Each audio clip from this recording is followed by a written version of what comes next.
Om Swastiastu. Perkenalkan, nama saya Igusti Ayu Ratnawati, NPM 1932121398 akan menjelaskan tentang jaje laklak.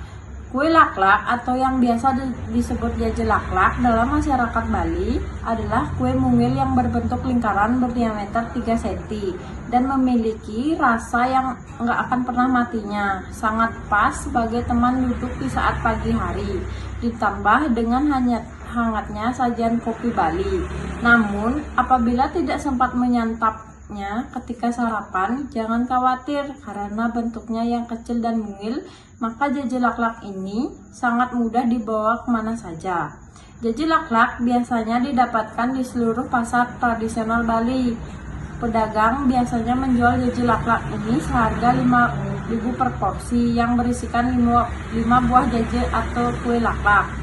Tampilan atasnya, kue ini biasanya ditambahkan dengan parutan kelapa serta saus gula merah.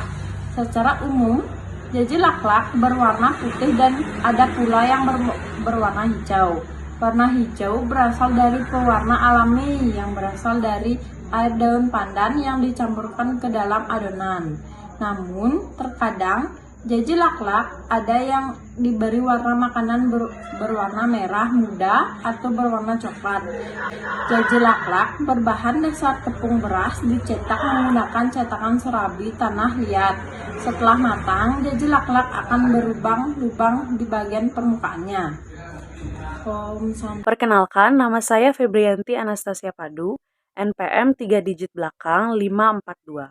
Di sini saya akan melanjutkan presentasi dari teman saya. Yang berikutnya yaitu ada visi dan misi. Visi dalam perkembangan usaha ini yaitu untuk menjadikan jajanan laklak tradisional Bali mampu menembus pasaran dunia. Dan untuk misinya yaitu yang pertama, membuat jaje laklak menjadi berbagai varian rasa. Yang kedua, memasarkan jaje laklak di pasar tradisional ataupun pasar modern. Dan yang terakhir, mendirikan usaha kuliner berbagai jajanan khas Bali. Sekian presentasi dari saya, berikutnya akan dijelaskan oleh teman saya. Om Swastiastu. Perkenalkan, nama saya Ika Dek Santika, NPM 19321211409. Baik, di sini saya akan melanjutkan presentasi dari teman saya. Kelebihan. Yang pertama, peminat makanan ini masih cukup banyak di kalangan masyarakat Bali dan para wisatawan. Yang kedua, makanan jaje laklak sangat nikmat jika dimakan ketika masih hangat. Yang ketiga, kue laklak memiliki rasa yang khas yang membuat para pengunjung atau peminatnya semakin tertarik untuk membeli dan mencicipinya. Yang keempat, penambahan rasa manis dari gula merah dan rasa gurih dari parutan kelapa membuat produk makanan ini banyak digemari warga lokal maupun wisatawan. Yang kelima, makanan ini termasuk makanan yang dapat dijangkau karena harganya yang bisa terbilang murah. Sekian presentasi dari saya dan akan dilanjutkan oleh teman saya. Terima kasih. Om Swastiastu. Baik, perkenalkan nama saya Thomas Akina Suara Savipulu, NPM 1931211001. Baik, saya akan melanjutkan presentasi dari teman saya, yaitu berikutnya kekurangan. Yang pertama, makanan ini mulai jarang ditemui karena cara membuatnya yang terbilang cukup sulit. Yang kedua, kue laklak sangat cepat matang, maka dari itu dalam proses pembuatannya harus lebih teliti antara waktu dan kematangannya. Baik, sekian presentasi dari saya. Selanjutnya akan dilanjutkan oleh teman saya. Perkenalkan, nama saya Igusti Agung Laksminarayani dengan 3 digit MPN dari belakang yaitu 537. Di sini saya akan mempresentasikan tentang tabel matriks SWOT. Yang pertama ada kekuatan atau strength. Yang pertama ada segmentasi pasar yang luas. Yang kedua dari strength yaitu proses produksi yang baik. Yang ketiga bahan baku dari supplier yang berkualitas. Selanjutnya ada kelemahan atau weakness. Yang pertama tidak memiliki struktur organisasi dalam manajemen. Yang kedua, produk yang tidak tahan lama. Yang ketiga, kemasan yang kurang aman. Dan yang keempat, SDM yang kurang. Selanjutnya ada peluang atau opportunity. Yang pertama, memiliki banyak peminat. Yang kedua, target pasar penjualan produk menjangkau semua kalangan. Yang ketiga, memiliki keunggulan dalam bersaing. Dan yang terakhir, opportunity-nya yaitu hubungan usaha dan supplier bahan baku yang baik. Selanjutnya ada ancaman atau threat. Ada 3 ancaman. Yang pertama ada perkembangan tren kuliner yang cepat terjadi. Yang kedua, bahan baku yang tidak stabil. Dan yang ketiga, kurangnya tenaga kerja dalam memahami keuangan. Sekian presentasi dari saya. Selanjutnya akan dilanjutkan oleh teman saya. Baik, di sini saya akan melanjutkan presentasi dari teman saya. Perkenalkan, nama saya Priska Olivia Mahendra Putri, NPM 3 digit terakhir 696. Selanjutnya ada strategi SO. Yang pertama ada mempertahankan kualitas produk agar konsumen menjadi pelanggan tetap. Yang kedua ada mempertahankan hubungan kerjasama yang baik dengan supplier. Dan yang ketiga ada membuka ekspansi usaha di lokasi yang strategis. Mengapa yang pertama itu mempertahankan kualitas produk agar konsumen menjadi pelanggan tetap itu dikarenakan dari poin S kekuatan itu ada proses produksi yang baik. Jadi proses produksi yang baik dan bahan baku yang berkualitas itu akan mempertahankan kualitas produk dan agar konsumen menjadi pelanggan tetap itu ada di peluang atau opportunity di mana target pasar penjualan produk itu menjangkau semua kalangan. Jadi akan membuatkan dari poin itu akan menjadikan mempertahankan kualitas produk agar konsumen menjadi pelanggan yang tetap. Yang kedua itu ada mengapa bisa menjadi demikian karena di poin ke peluang yang keempat itu ada hubungan usaha dan supplier bahan baku yang baik. Jadi dari situlah timbullah maka mempertahankan hubungan kerja yang baik dengan supplier, apalagi supplier yang kita dapatkan itu bahan bakunya kan berkualitas. Nah selanjutnya yang ketiga itu membuka ekspansi usaha di lokasi yang strategis itu karena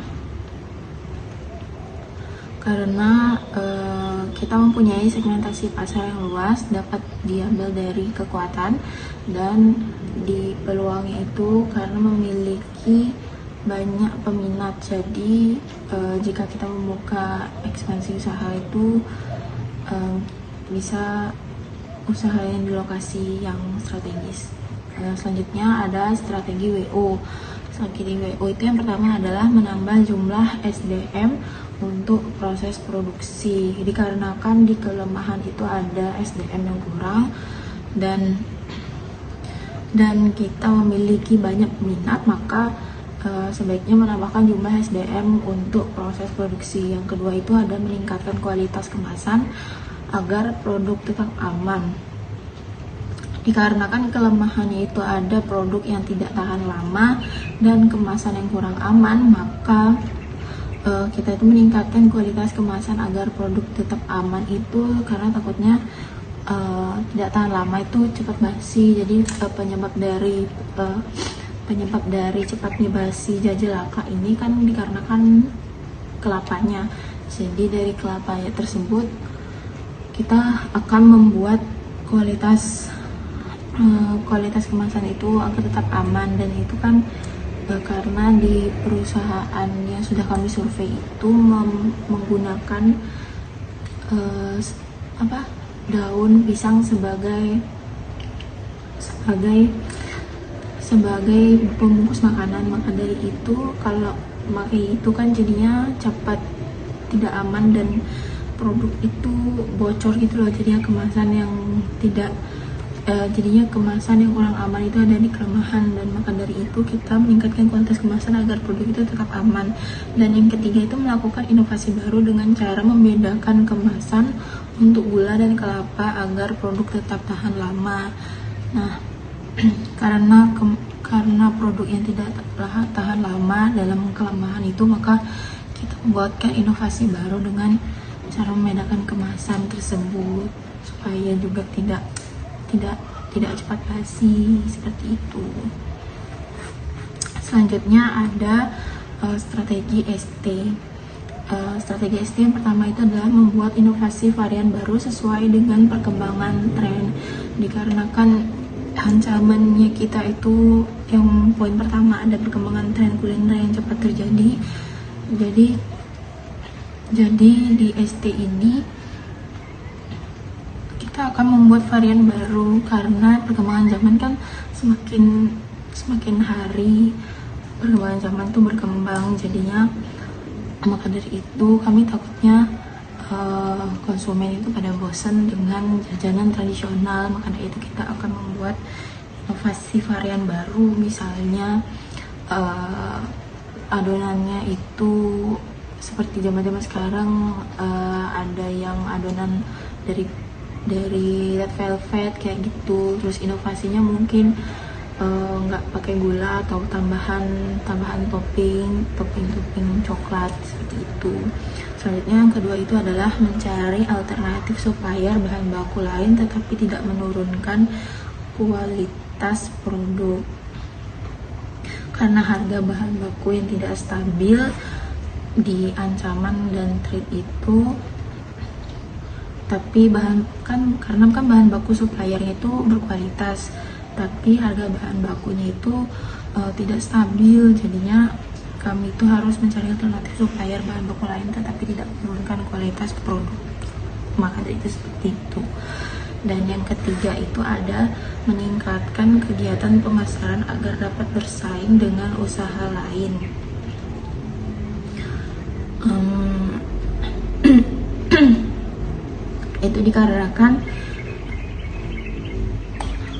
Itu dikarenakan perkembangan tren kuliner yang cepat, dan karena perkembangan tren itu kan takutnya jadi kita ketinggalan. Jadi karena kita ketinggalan, makanya kita harus meningkatkan kegiatan pemasaran itu agar dapat bersaing dengan usaha lain. Yang selanjutnya ada strategi WT. Yang pertama itu ada menambah tenaga kerja dan melakukan evaluasi untuk kemampuan karyawan dalam mengatur keuangan. Karena SDM yang kurang, dan juga di kelemahan itu karena SDM yang kurang dan tidak memiliki struktur organisasi dalam manajemen, dan di ancaman juga kita menulis di poin ketiga kurangnya tenaga kerja dalam memahami keuangan. Maka dari itu kita menggabungkannya agar kita kita menambah tenaga kerja dan melakukan evaluasi untuk kemampuan karyawan dalam mengatur keuangan tersebut, dan harga bahan baku juga tidak stabil seperti itu. Dan yang kedua ada meningkatkan struktur organisasi manajemen dalam mengatur inovasi serta kreativitas produk. Karena perkembangan tren yang kuliner yang sangat cepat, jadi kita membutuhkan karena perkembangan trennya cepat, terus SDM-nya yang kurang dan tidak memiliki struktur organisasi, itu kan jadinya kita tidak bisa menambah suatu inovasi kreativitas untuk membangun usahanya itu agar tidak ketinggalan zaman dan takutnya berkurangnya konsumen. Sekian dari presentasi kelompok kami dari kelompok 5. Mohon maaf apabila ada kesalahan kata maupun perbuatan. Kami tutup dengan Parama Santi. Om Santi Sati Sati Om. Terima kasih.